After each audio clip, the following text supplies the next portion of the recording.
Welcome once again, everyone, to Mary's School of Prophecy. This will be a very special program, and I did not alert anyone, so I don't know how YouTube alerts work. I hope some of the members of my WFRN family will join on this program. I just finished watching the Knesset in Israel, where they voted in a new prime minister, and his name is Naftali Bennett. I think that's his name. And in Israel right now, it's about 9:15 p.m. in the evening. So at least they're much more reasonable as far as their time goes. They let their members go home fairly early. If this were the United States or Great Britain, it would be like 2 or 3 o'clock in the morning, I suspect. In any event, they also showed Benjamin Netanyahu, and a lot of people were shaking his hand after the vote. And of course, that's because he's one of the most important, if not the most important leader in all of Israel's history. And I was listening to some of the speeches beforehand, and the first thing that struck me is that I don't think any of them were rabbis. None of them were giving a religious perspective. None of them quoted the Bible, for example. And I guess Israel is really a secular society now. And as John says in the book of Revelation, Jerusalem has become a Sodom and an Egypt. And that is a very true prophecy. They depend on their government to protect them. And that's one of the huge errors of modern-day Israel. And it will be their downfall. So what I want to talk about on this program is how this defeat of Benjamin Netanyahu is found in Bible prophecy. And it was predicted just a few weeks ago with that Mount Meron stampede. Remember that? 45 Israelis were killed. That was a direct fulfillment of Jeremiah 23, verse number 12. And I did a video at the time telling you that was a warning to Israel. And of course, in just a few weeks later, they have now ousted the anointed one.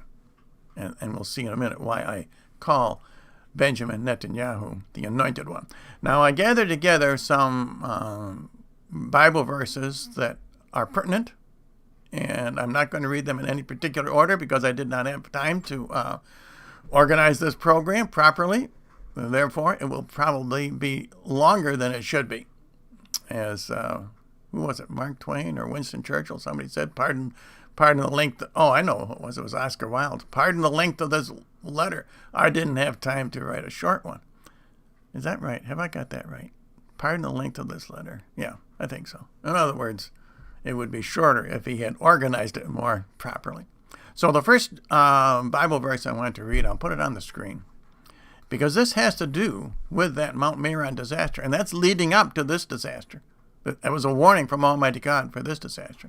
So here is Jeremiah 23, verse number 12. And this could be right out of the headlines at the time, because this is a perfect description of what happened at that religious event. Jeremiah 23, verse 12. Therefore their way shall be as a slippery way in the dark, for they shall be driven on and fall therein, and I will bring evils upon them the year of their visitation, saith the Lord. Now, is that referring to this year? I suspect it is. It happened the same year. In fact, this year we've lost 2 great leaders, not only Benjamin Netanyahu, but also Donald Trump, two in the same time. The Antichrist is, of course, exceedingly happy with this. He has replaced 2 of the world's most important leaders by one of the kings of the Antichrist. I can't think of any country in the world now that is not led by one of the sons of Haman.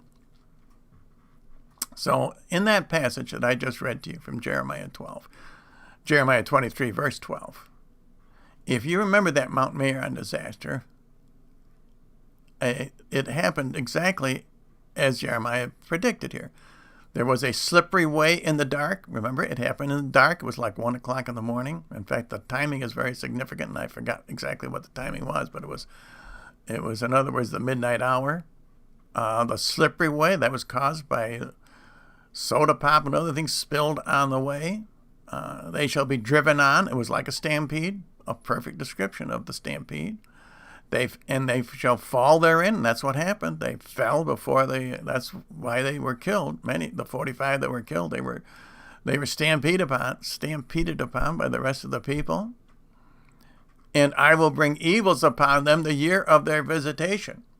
Is this the year of their visitation? That's important, because will Daniel 9 be fulfilled now as far as the prince who shall come? So I want to read 6 verses from Daniel 9 leading up to Daniel 9:26 and 27. I've repeated these verses countless times here on YouTube. And not only do people in Israel don't listen, obviously, but the false prophets in this country don't listen. Many of them still predict that the Antichrist will sign a peace treaty with Israel. That's a lie from the pit of hell. The one who confirms the covenant they have just defeated in Israel. And that's Benjamin Netanyahu. So let me read Daniel 9, verse 11. I'll put it on the screen.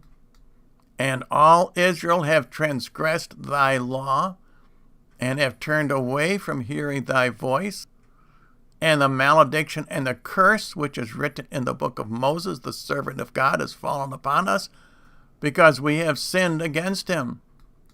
This is what is going to cause the downfall of Israel. This is a prophecy about the modern nation of Israel. This is not a near-time fulfillment. There was a near-time fulfillment. But the end-time fulfillment is that Israel will also be defeated by her enemies, as prophesied. So now let's look at verse number 12, because this is next for Israel. Daniel 9, verse number 12. And he hath confirmed his words which he spoke against us, and against our princes that judged us, that he would bring in upon us a great evil, such as never was under all the heaven, according to which hath been done in Israel. Now this great evil is next. The defeat of Netanyahu is not the great evil. It's leading up to the great evil. It comes immediately before Jacob's troubles. That is what is about to come upon Israel. So now I want to read the 2 verses in Daniel 9, which describe Daniel's lament at this upcoming tragedy, which will strike the nation of Israel, because it's kind of sad, and it's very poignant. Let me read this now. This is Daniel 9, verse 16. O Lord, against all thy justice, let thy wrath and thy indignation be turned away, I beseech thee, from thy city Jerusalem, and from thy holy mountain. For by reason of our sins and the iniquities of our fathers, Jerusalem and thy people are a reproach to all that are round about us. And now let's read the next verse, verse 17, which continues Daniel's lament for the fall of Israel, which is about to happen. Verse 17. Now therefore, O our God, hear the supplication of thy servant and his prayers, and show thy face upon thy sanctuary, which is desolate, for thy own sake. It's not quite desolate yet. Certainly the defeat of Benjamin Netanyahu was leading to the desolation. In the Olivet Discourse, Jesus said, when you see the abomination of desolation spoken of by Daniel the prophet. And then he gives 4 flights. The first flight that he mentions is for the Jews in Israel. Let those who are in Judea flee to the mountains. That is the abomination that is about to come to Israel. Now, the first 2 abominations, there are 4 of them in Daniel, have already occurred. The first abomination of desolation refers to the raptured Protestants. And that was when Antiochus Epiphanes set up an idol in the temple in Jerusalem.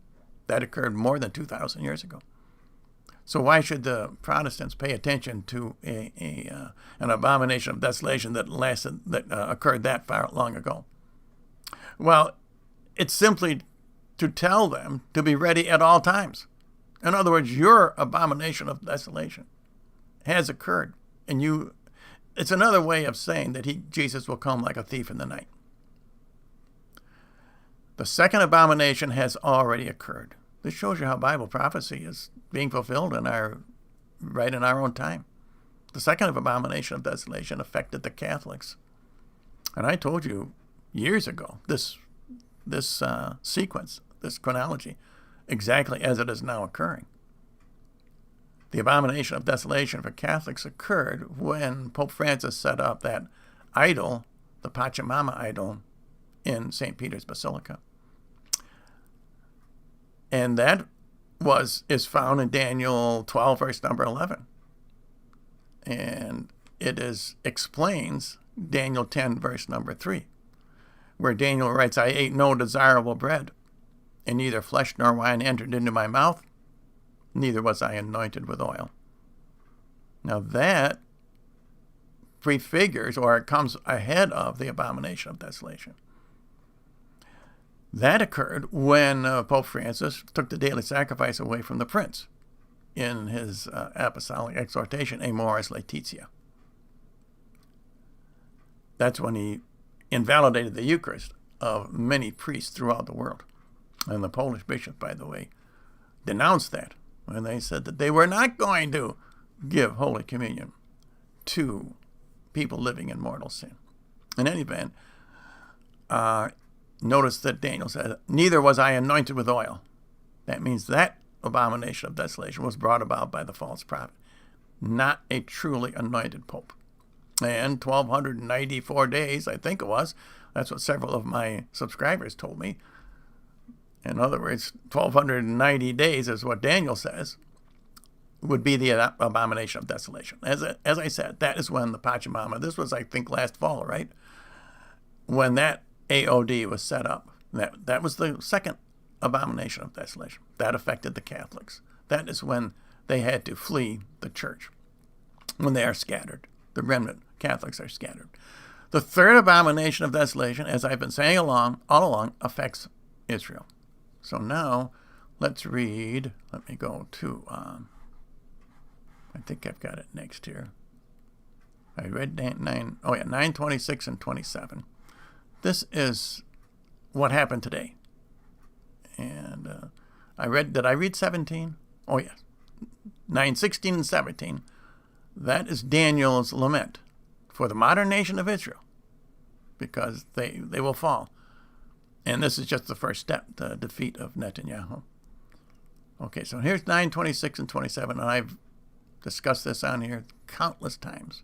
People don't seem to listen. The false prophets keep telling you that the Antichrist will sign a peace treaty with Israel. That's because they don't understand that Daniel 9, 27, and 26 are not in chronological order. They tell, in fact, the same event. They are parallel verses.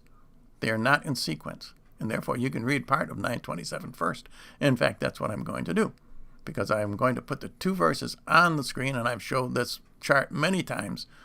Let me read Daniel 9:27, verse A on the right. And he shall confirm the covenant with many in 1 week.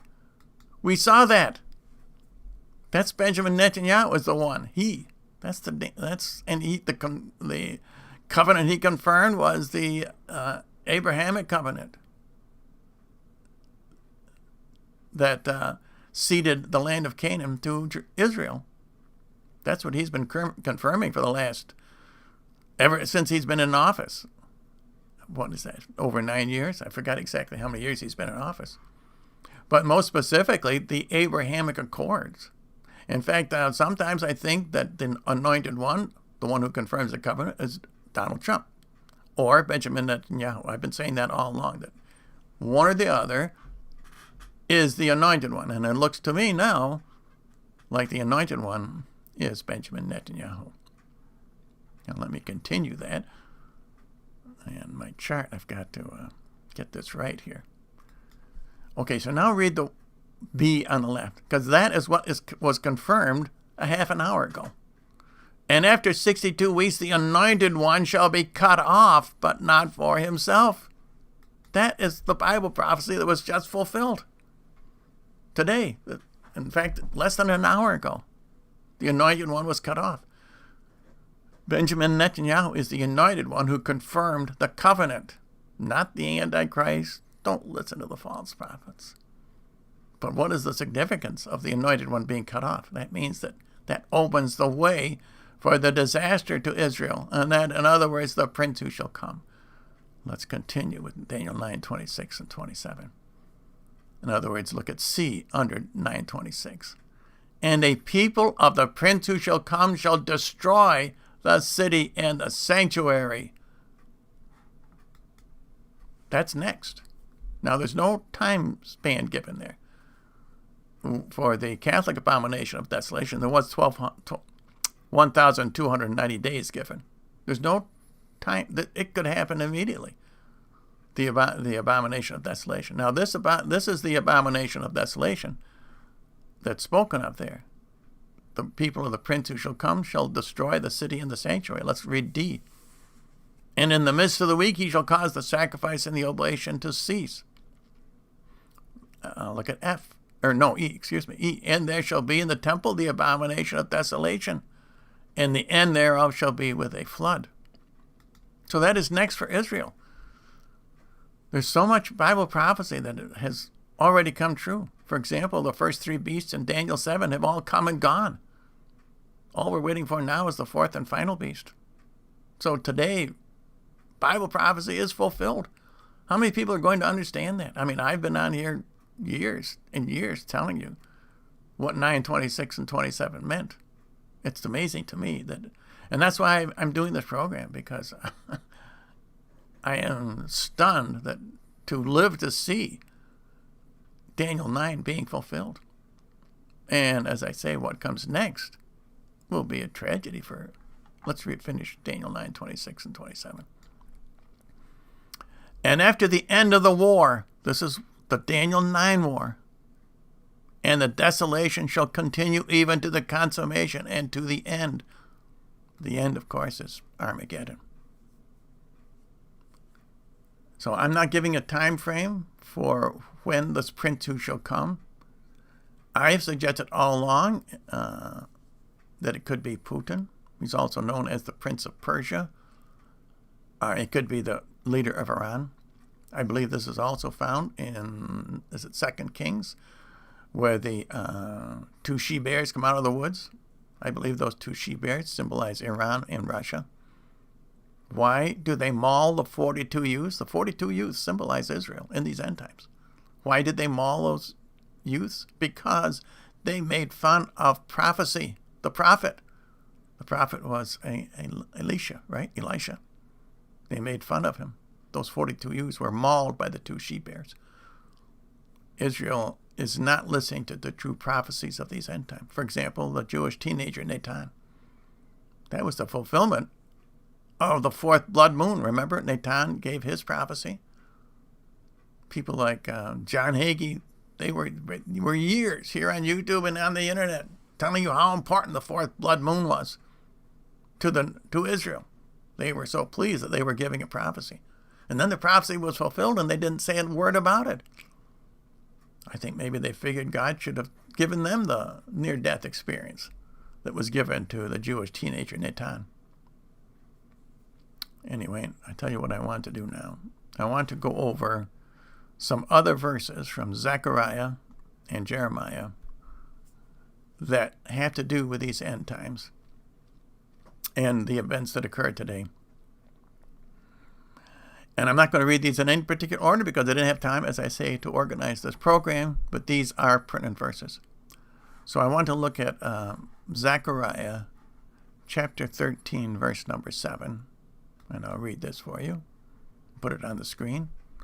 Awake, O sword, against my shepherd, and against the man that cleaveth to me, saith the Lord of hosts. Strike the shepherd, and the sheep shall be scattered, and I will turn my hands to the little ones. This is an amazing condensed prophecy here. It took me a long time to figure this out, by the way. In fact, I did several videos on Zechariah, and I didn't quite get it right. There are two people here. Notice God does not say, my sword. He is talking about the sword that comes against his two leaders. The first leader is my shepherd. That would be, I believe, Pope Benedict. he was removed. And against the man that cleaveth to me, I'm saying that that is Benjamin Netanyahu. So the sword against Benjamin Netanyahu occurred today, less than an hour ago, about 40 minutes ago. Saith the Lord of hosts. So God made this statement that he does not swing the sword, but he acknowledges the sword. Then he says, strike the shepherd and the sheep shall be scattered. So Pope Benedict was struck, removed, and the sheep are scattered. Catholics can no longer belong to the Roman Catholic Church because it has lost the faith and become the seat of the Antichrist, as Mary prophesied at La Salette. And the last part of that verse is very interesting. And I will turn my hands to the little ones. It took me a while to figure out what that was about. The little ones are the remnant Jews who will be saved from these events in Israel. A lot of Jews in Israel still support Benjamin Netanyahu. Netanyahu, Bibi. Let me get it right. He was educated in Philadelphia, I believe. In any event, the little ones, the Jews who will be saved in Israel, Jesus also refers to them in the Olivet Discourse. When you see the abomination of desolation, and as I said, the first one referred to Protestants, the second one referred to Catholics. The third one refers to the Jews. When you see your abomination of desolation, let those who are in Judea flee to the mountains. And Natan says the same thing, the Jewish teenager. They must flee to the Mount of Olives. So you faithful Jews in Israel, you remnant, get ready, because the next event in Daniel 9:26 is about to happen. And that's when the prince who shall come shall destroy the city and the sanctuary. And you've got to be prepared to flee. Let those who are in Judea flee to the mountains. And as I say, there's no timetable. Daniel does not give a time frame here. What happens after the anointed one is cut off? After today? I don't know. Could it be a day, a week, month, a year? I don't know. It's interesting that Jeremiah 23:12 says that. Let me read that again. Jeremiah 23:12. I have to look it out, find it on my screen. This Mount Meron disaster, which was about a month ago, I think, the stampede, 45 Israelites were killed. A perfect fulfillment of Jeremiah 23:12. For I will bring evils upon them the year of their visitation. It sounds to me like within the year of that stampede is what the Lord is saying. So I would say very quickly. I can't warn you much more than that. You people in Israel, you remnant of Israel. Okay, now I want to go through Jeremiah about the false shepherds in Israel, which have led to this current situation. The rabbis have not been standing up for Netanyahu. They should have. And consequently, the Daniel 9 war will now occur. So let me read these, and I'll explain them as I go along here. This is Jeremiah 23. Jeremiah 23 is about false prophets in the end times, about the false Catholic prophet, which is Pope Francis, the false Protestant prophets, of whom there are many, and the false Jewish prophets in Israel, and how they have been leading Israel astray. So let's look at Jeremiah 23, verse 7. Therefore, behold the days to come, says the Lord, and they shall say no more, the Lord liveth, who brought up the children of Israel out of the land of Egypt. And as I say, I noted in this Knesset debate, which was irritating to me because there were so many attacking Benjamin Netanyahu. It sounded, all I could think of was how the Democrats in this country attacked Donald Trump. But there was no voice of Judaism anywhere.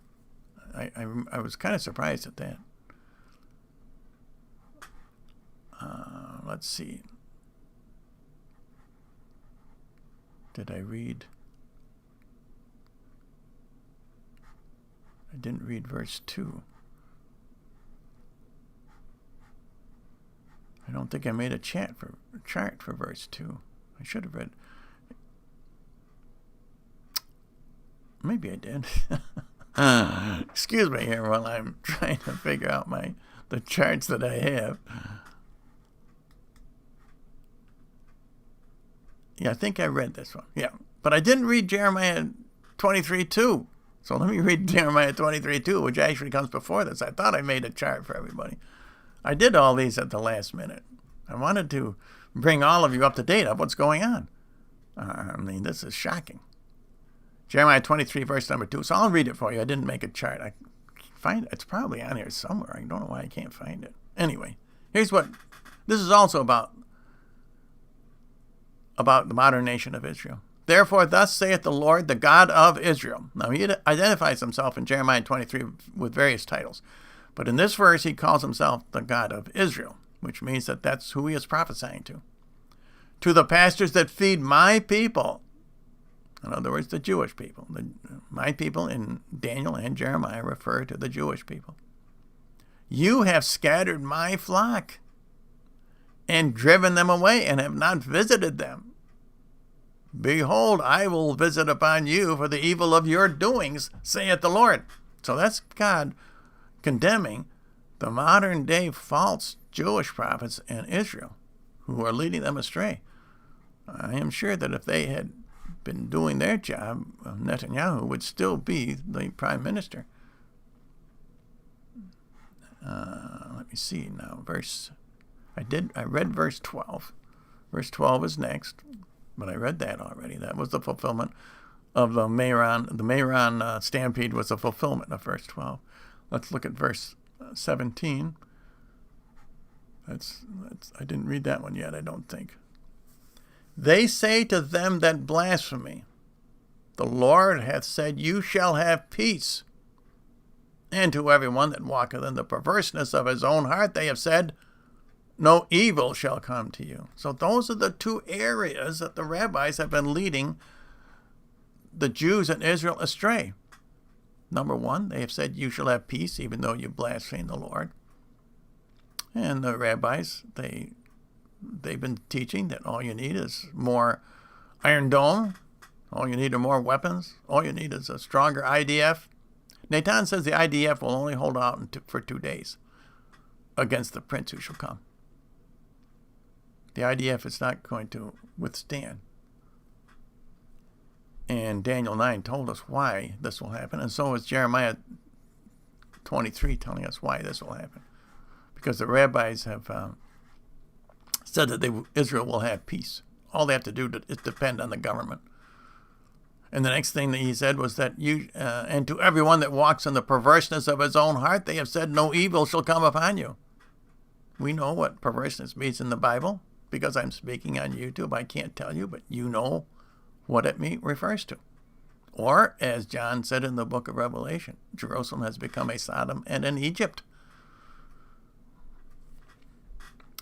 Let's look at verse 22 of chapter 23, which is kind of a sums up what he is saying.